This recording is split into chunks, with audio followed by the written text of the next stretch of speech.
അതിനുശേഷം പിന്നെ ഈ സാൻഡിങ് മെഷീൻ ഞാൻ ആദ്യമായിട്ടാണ് യൂസ് ചെയ്യുന്നത്. അപ്പോൾ ഒരുപാട് വീഡിയോസിലൊക്കെ ഇങ്ങനെ കണ്ടിട്ടുണ്ട്, ഓരോരുത്തരിങ്ങനെ ഈ സാൻഡിങ് പേപ്പർ യൂസ് ചെയ്യുന്നത് കണ്ടിട്ടുണ്ട്. അതുപോലെ ഇതുപോലെ മെഷീൻ, വലിയ മെഷീന് ഇതല്ല, ഇത് മിനിയാണ്. അപ്പോൾ ഇതിൻ്റെയൊക്കെ വലിയ മെഷീന്, വലിയ റോളറൊക്കെ യൂസ് ചെയ്ത് ഇങ്ങനെ ചെയ്യുന്ന കാണാം. അപ്പോൾ ഇത് ചെയ്യുന്ന എന്തിനാന്ന് വെച്ചാൽ നമ്മുടെ ഈ റസിൻ ഇപ്പോൾ ഫ്ലവേഴ്സൊക്കെ പൊങ്ങി നിൽക്കുന്നില്ലേ, അതൊക്കെ ഒന്ന് റബ് ചെയ്ത് സ്മൂത്ത് ആക്കി കഴിഞ്ഞിട്ട് നമുക്ക് ഫോട്ടോയും സ്റ്റിക്കറും ഒക്കെ ഒട്ടിക്കാൻ വേണ്ടിയിട്ട് എളുപ്പമായിരിക്കും.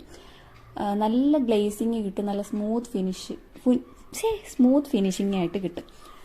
അപ്പം ഇത് ഞാൻ ഡയറക്റ്റ്ലി ഈ ഒരു ഫ്രെയിമിലല്ല ആദ്യമായിട്ട് ട്രൈ ചെയ്തത്. ഞാൻ വേറൊരെണ്ണത്തിൽ ഒരു ട്രയൽ നോക്കിയിട്ടാണ് ചെയ്തത്. കാരണം ഇത്രയും നമ്മൾ ഇൻവെസ്റ്റ് ചെയ്ത് ചെയ്യുന്ന കാര്യമല്ല. അങ്ങനെയൊക്കെ ജസ്റ്റ് ഓരോ പുതിയ ഉപകരണം അല്ലെങ്കിൽ മെഷീൻസൊക്കെ കൊണ്ടുവന്നിട്ട് പുതിയതായിട്ട് ട്രൈ ചെയ്യാൻ ആർക്കെങ്കിലും പാടുണ്ടായിരിക്കും, അല്ലെങ്കിൽ പേടിയുണ്ടായിരിക്കും. എനിക്കതുണ്ടായിരുന്നു. അതുകൊണ്ട് ഞാൻ വേറൊരു ഫ്രെയിമിൽ ചെയ്ത് നോക്കി. ഇതുപോലെ സ്ക്രാച്ച് വീഴും, ഇങ്ങനെ ചെയ്യുമ്പം ചെറിയ ചെറിയ സ്ക്രാച്ച് വീഴും. എന്നിട്ട് നമ്മൾ റെസിൻ പോർ ചെയ്ത് കഴിയുമ്പോൾ സ്ക്രാച്ച്